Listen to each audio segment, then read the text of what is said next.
From a housing crisis point of view, we're potentially looking at thousands of new homes per year. The market actually is desiring is really the key issue here. With the right support, we've got the measures to make some serious differences to these housing shortages. As Australia is facing its worst housing crisis in our history, with record high prices, low supply and a construction labour shortage, the target of 1.2 million new homes by 2029 seems unachievable.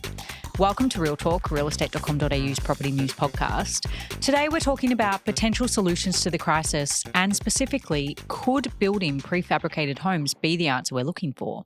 Joining me to unpack everything is Ed Callanan, Managing Director of Fab Pre-fab, who has been designing and building prefab homes for 7 years, and Professor Mathew Aitchison, who is the CEO of Building 4.0 CRC. Guys, thanks so much for coming on the show today. There has never been a bigger divide when it comes to housing affordability and accessibility. The Albanese government has set a pretty lofty target of building 1.2 million homes in the next 5 years. But Build Skills Australia are a group tasked with finding solutions to the challenges facing the construction industry. They said that to stay on track for this target, we would need to build 60,000 homes per quarter, which would require a workforce of 90,000 more people than currently exists. Mathew, you were previously the Professor of Architecture at Monash University before your role as the CEO of Building 4.0. What do you actually think of the government's target, given the current state of the building industry? Do you think this is realistic? I think the target is good. Sadly, though, all the figures that I have seen suggest that we're headed in exactly the opposite direction. In 2022, I think we had around 180,000 housing starts. 2023, it was around 170,000. And I think we're going to bottom out this year in 2024 with around 160,000 before we bounce back. That trajectory is headed in exactly the wrong direction at the exact same time as it should be heading upwards and strongly to the right. So good target, but we are not on track, not by any measure. What are other issues currently facing the building sector? I think you'd have to put in there supply chain disruptions, which manifest as material shortage, which manifest as higher cost for materials. I think the insolvency crisis, which has also beset the construction industry, is another major barrier. I'm hearing reports from developers who say they can't get buildings out of the ground because the costs don't stack up at the moment. I think obviously those supply chain disruptions, which many would hold would be an outcome of COVID, but also some of the underlying issues that have been around for years and years in the construction industry, which is that the construction industry operates on really, really tight margins.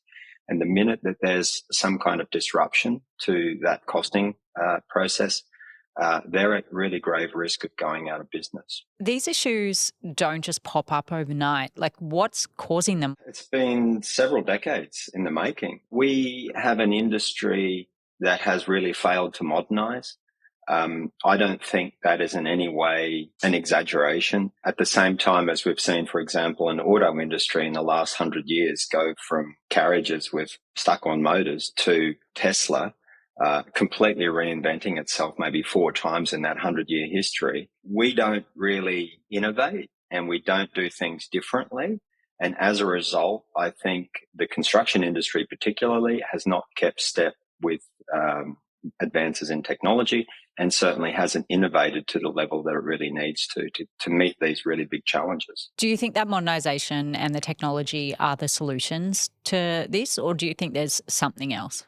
With caveats, they are definitely part of the mix, but they are not a silver bullet in their own right. It's not a let's just add water and this will all work. That has to be done in the right way. Sadly, there are many examples, quite high profile examples, of companies that have gone out very large in building innovation, that have invested very heavily in technology, new technologies, and that have not really amounted to the results that we would have hoped that they would have. I say caveats. I'm trying to be a bit nuanced about it because I don't think if we just add technology that everything's magically going to get better. We have to do it in the right way. One of these possible solutions is prefabricated homes. Ed, can you tell us a bit more about what a prefab home is? Effectively, a prefabricated home is a home built in sections off-site, typically in factories or large concrete hard stands in a controlled environment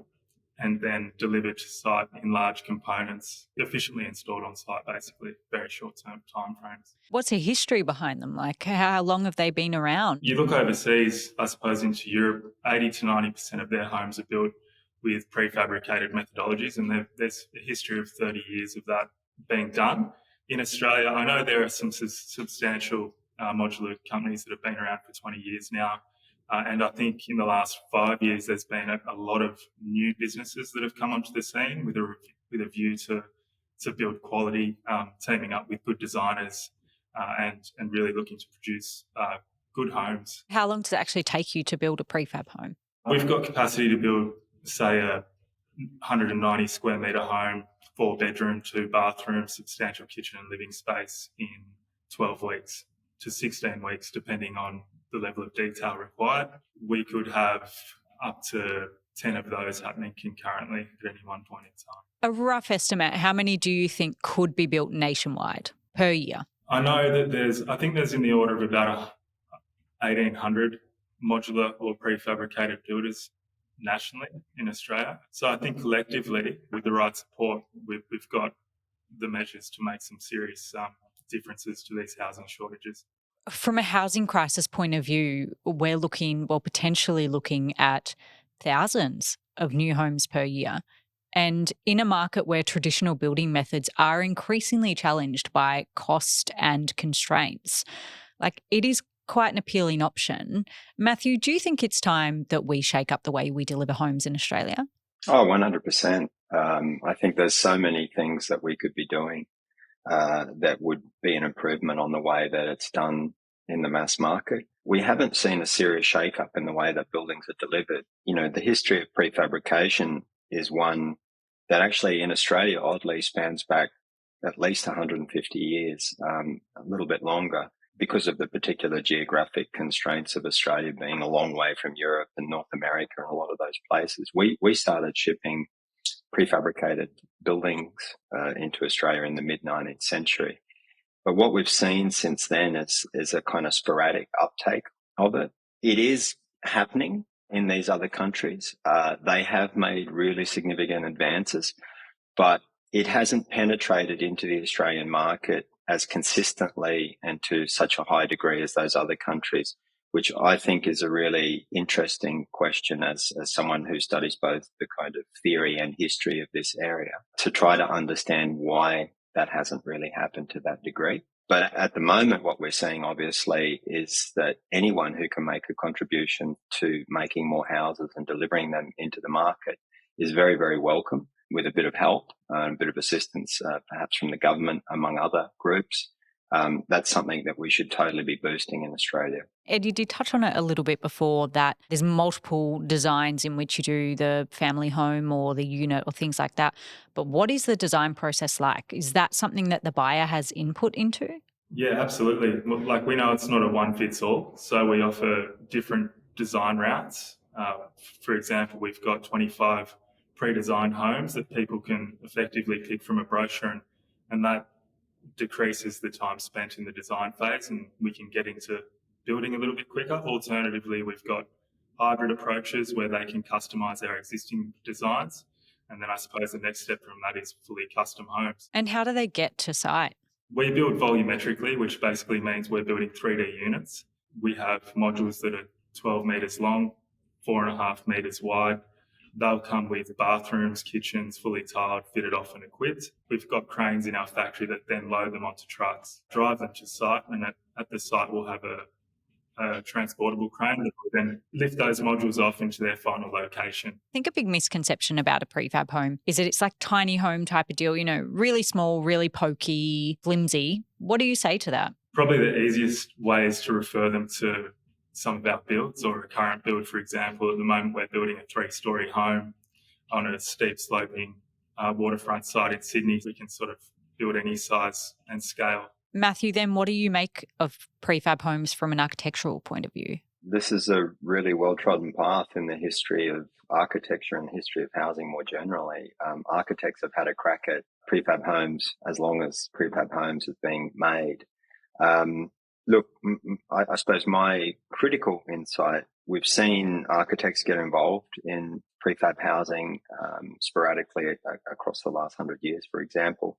But oftentimes it's really failed to achieve a kind of mass market uptake. They've ended up being a very niche player, which is probably not too dissimilar to where architects have tended to sort of play in the building space more generally.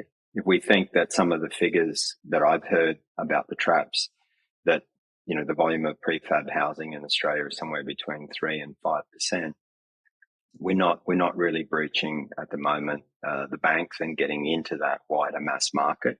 So I think architects need to change the way they think about what they do when they get involved in this, and they also need to understand whether it is indeed whether they're trying to engage with the mass market or whether they're trying to still make niche products. The whole ethos of Building 4.0 CRC is better buildings, new efficiencies through technology and collaboration. And the initiative has done projects around prefab construction in the past. So when it comes to sustainability and longevity of these homes, what does the research say? One of the major claims of prefabricated building more generally, not just housing, but prefabricated building, is that it's usually of a higher quality. And that's because prefab is often made in a factory, and in factories you have better quality control mechanisms than you do out on a building site, for example. Now, there are exceptions to both of those rules. We can have really shoddy factories and we can have really high-end building sites. If you have all of the equipment and all of the processes in place in a factory context, you're more likely to get a better outcome. So I don't think there has to be any squabbling about what the quality of the buildings are or what the longevity is. I think it is really about that product market fit. I think trying to understand what is a product that the industry wants and that the market actually is desiring is really the key issue here. I think on that term of longevity, what we're seeing across the board, I think for all buildings, is a shorter design life, and that's often to do with the land on which they sit being opened for redevelopment. So I don't see any issue with the longevity, but I do see an issue with the product market fit and trying to get that right and trying to get the price point right. Ed, my question for you now is, what are some of the constraints around prefab homes? I think the constraints are obviously the fact that they're delivered to site in large portions, so access can be one. But I think the positives certainly outweigh the constraints. I mean, we've got the ability to secure materials, to store materials, so we're not at risk of price escalation and so on. So a lot of those things are negated through the prefab process. How much do they cost? We purposely went to market with 25 designs so that we've got price points at every level for the consumer. I think what Matt's saying in terms of being competitive with project home builders, I think you also need to consider quality with that assessment. And I would say that, you know, what we're building and producing has far more longevity than a lot of those stick buildings that are on site, and are far more robust and of a much higher quality. I think where we save money is in the preliminaries. Preliminaries are things like project management. So when we've got a huge number of houses happening under the one roof, it lowers the amount of management that we need to have oversight on those projects. But if we had, say, 6 to 10 open sites across New South Wales, then you've got huge costs of establishing those sites and managing them for long periods. And we're able to eliminate those costs. So who are your typical buyers? We've sold homes to first home buyers. We've sold homes to established homeowners that are looking to purchase a new home, or alternatively purchase secondary homes, holiday homes. When you do choose to buy a prefab home, is that a locked-in cost and buyers are kind of immune to those increases that we're seeing in traditional building? Absolutely, and we see that as a big part of the attraction. When customers come to us, they get that initial confidence that we're providing fixed pricing, so they've got that security. I was just going to cross-reference your discussion there about fixed costs, and one of the biggest issues we've got with traditional building is really a lack of predictability and a lack of reliability, right? So even when you do have a building crew at work and under contract on a site, knowing that X, Y, Z is going to be done on on a particular day is almost impossible to predict. I wouldn't underestimate how important it is at a moment like the current one, where inflation is making whatever the price is today completely different in a year's time. How much of a competitive advantage that is. My only issue to that would be that that's a competitive advantage with traditional building that exists at the moment in this high inflationary context. And I hope that all of the prefab builders that are coming up at the moment are able to seize the advantage into the future once that inflationary issue is passed, because we obviously all hope and expect that it will be passed. And at that point, they will need to compete apples for apples with the mass market. So I'm hoping by then a lot of those costs and the efficiencies that I bet Ed and his team are constantly striving for have really been achieved. If I wanted to buy a prefab home, how would I do it, Ed? Like, what's the process? The first process is to make contact, and then we often invite people to the facility, because that's just I suppose the advantage for us, having a facility where we've got display suites in our facility. They can actually walk through and touch and feel and see the product, the real product, before it's actually built, which you don't really have that advantage when you're buying something from a piece of paper, trying to follow the black lines. That's first and foremost of our process.